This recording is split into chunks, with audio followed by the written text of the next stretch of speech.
Well, US President Donald Trump is drawing significant praise from the heart of NATO leadership. The very same leaders who not long ago feared that the US might abandon NATO and leave them to shoulder their own defense. In a message confirmed by NATO and the White House, NATO Secretary General Mark Rutte applauded Trump for what he called decisive action in Iran, crediting him with achieving what no American president in decades could manage. This message was private, but was shared by Trump on his Truth Social account. The White House verified that the note came from Rutte and was delivered through official channels before the NATO summit in Hague. NATO later confirmed its authenticity but offered no other details. Was the flattering tone an attempt to win over Trump before an important meeting? The kind of praise that the UK Prime Minister Keir Starmer had reportedly used while negotiating and announcing a new trade deal with the US, perhaps aimed at softening Trump's planned high tariffs on UK imports. Then, during the NATO summit, Rutte made multiple statements praising Trump. On Wednesday, NATO countries agreed on a new defense spending target of 5% of GDP by 2035, a figure floated by Trump himself. In his own words, Rutte asked whether anyone truly believed countries would have pledged new defense investments if Trump had not returned to power. Comes to making more investments. Would you ever think that this would be the result of this summit if he would not have been re-elected president? Do you really think that the 7 or 8 countries who said, yeah, somewhere in the 2030s we might meet the 2%? Besides, privately, Rutte also praised Trump for his role during the Israel-Iran war publicly. Doesn't he deserve some praise? And when it comes to Iran, the fact that he took this decisive action, very targeted, to make sure that Iran would not be able to get its hands on a nuclear capability, I think he deserves all the praise.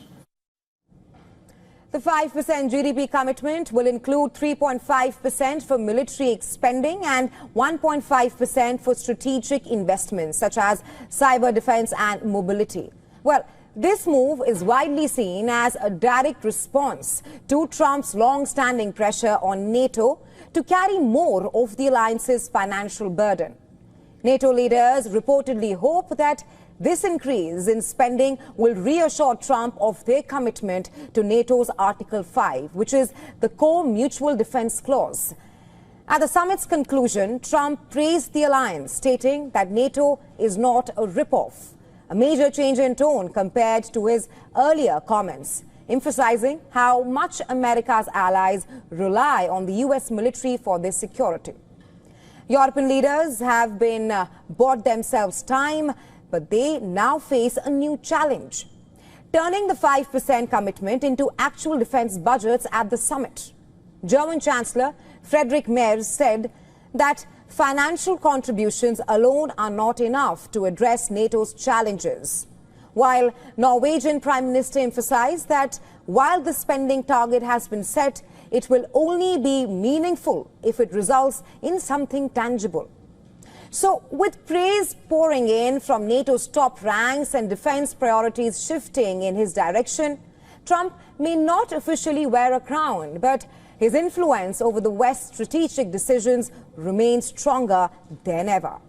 The Israel-Iran war seems to be over for now, thanks to a brokered truce. But there is still no real relief in sight for Gaza, which continues to reel under fresh Israeli attacks. Spanish Prime Minister Pedro Sanchez said that Gaza is in a catastrophic situation of genocide and urged the European Union to immediately suspend its cooperation deal with Israel. If I may, to be brief, focus on one issue, which is the report presented to the Ministers of Foreign Affairs by the Human Rights Rapporteur on the catastrophic situation of genocide taking place in Gaza. According to health officials in Gaza, Israeli attacks over just the last 24 hours have claimed 79 more lives and injured over 390. The overall death toll since the outbreak of Hamas and Israel conflict has now shot up to 56,156. That's the death toll. Not just that. Rescuers say at least 56 Palestinians have been killed by Israeli gunfire near Gaza aid sites. Just yesterday, dozens of Israeli settlers attacked a town in the occupied West Bank, leading to the death of 3 Palestinians in the violence, as per the Israeli military and Palestinian authorities.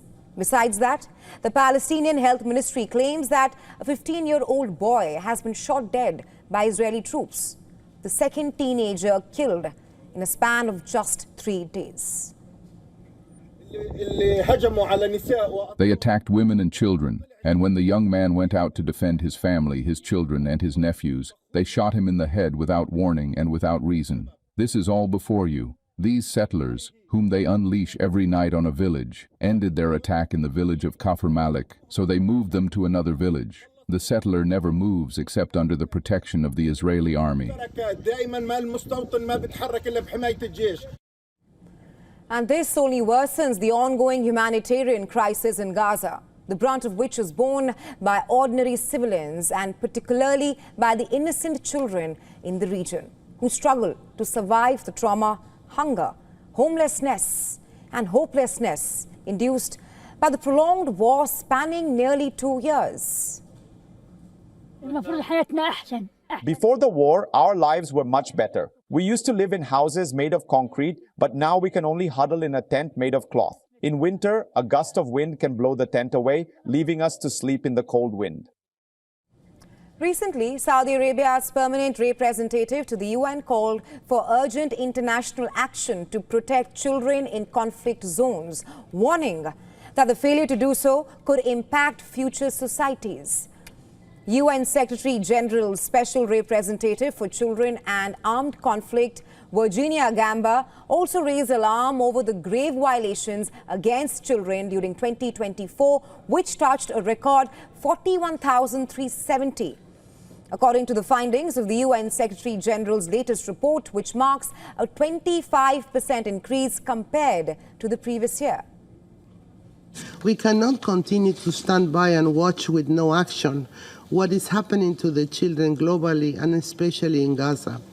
The scale of destruction and suffering borne by the children of Gaza defies and contravenes every human standard.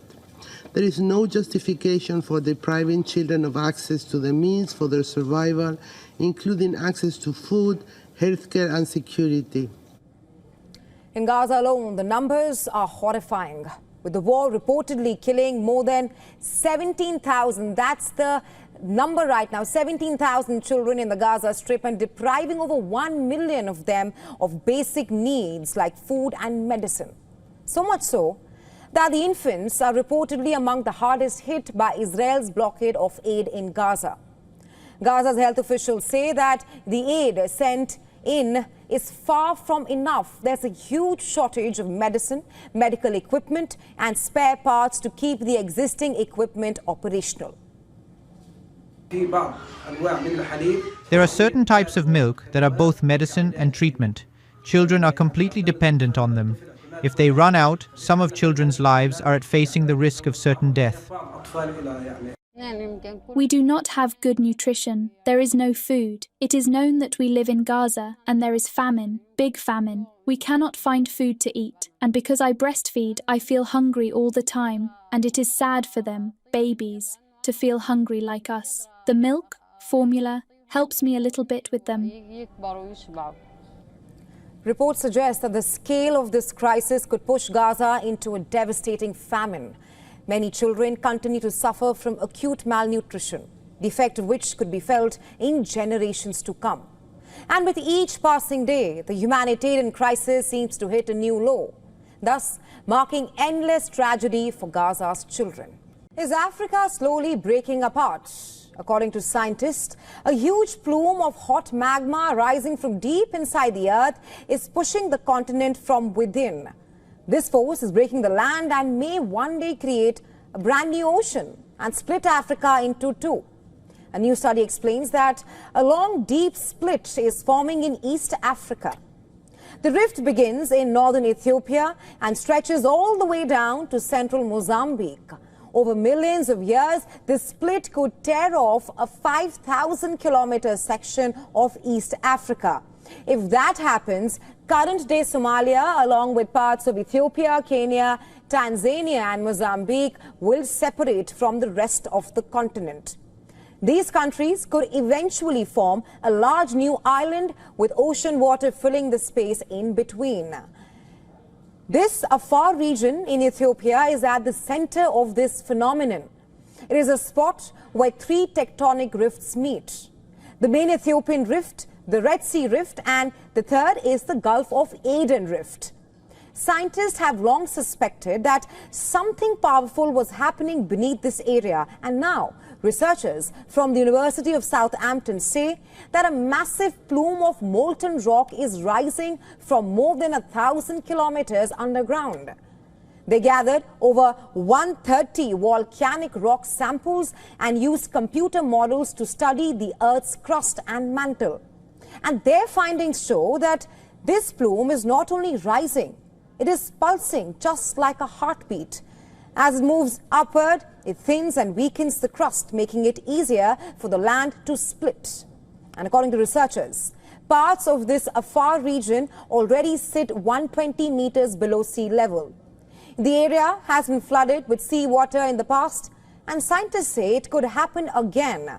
The procedure is slow for now, but in the distant future, Africa could look very different, with a new sea lane where land once stood.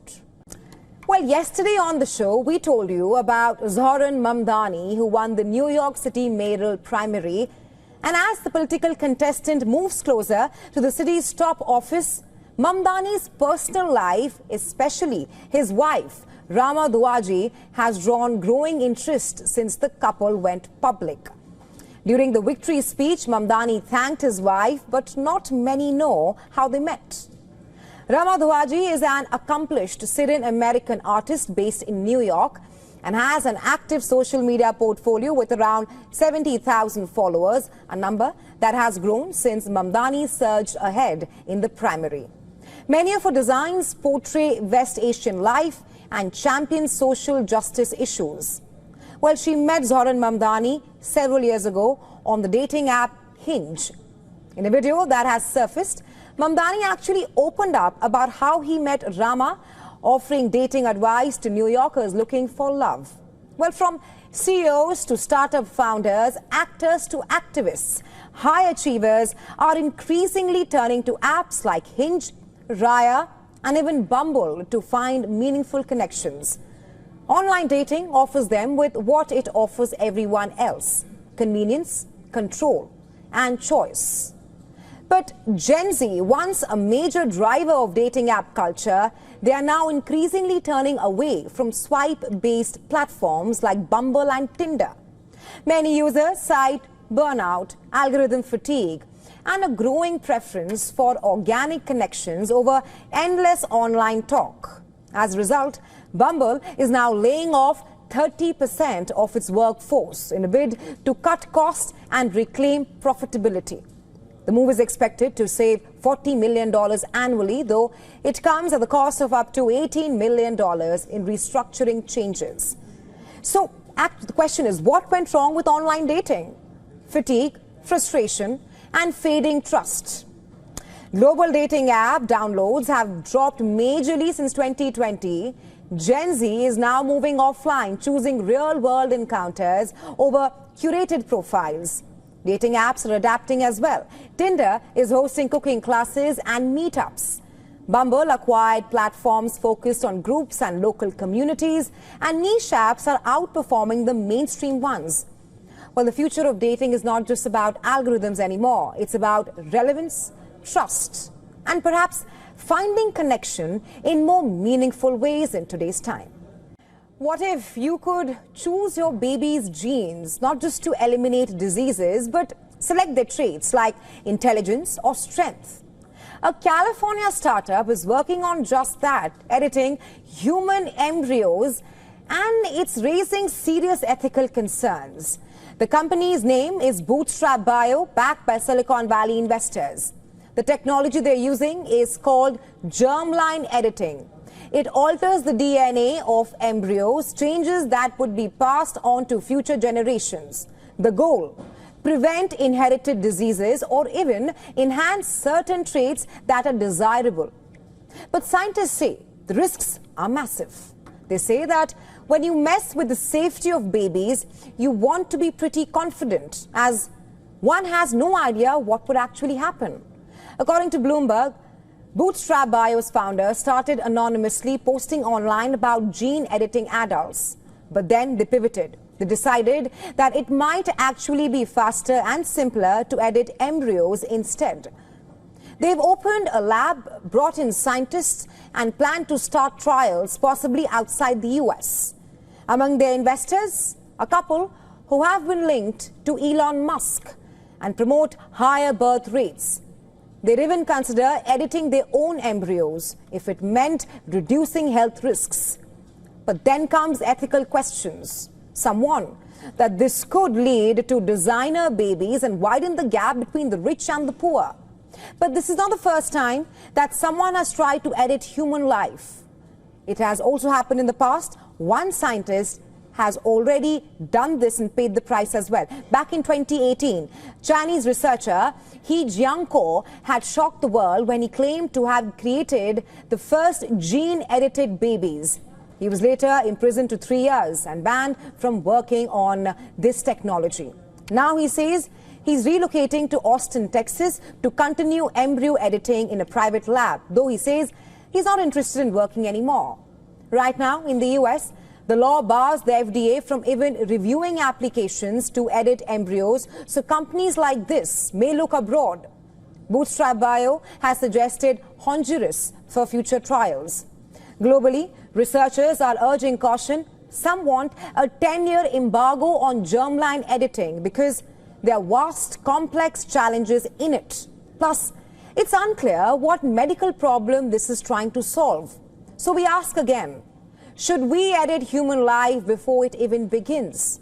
It could stop disease, or it could redefine what it means to be human. But just because we can, the question is, should we?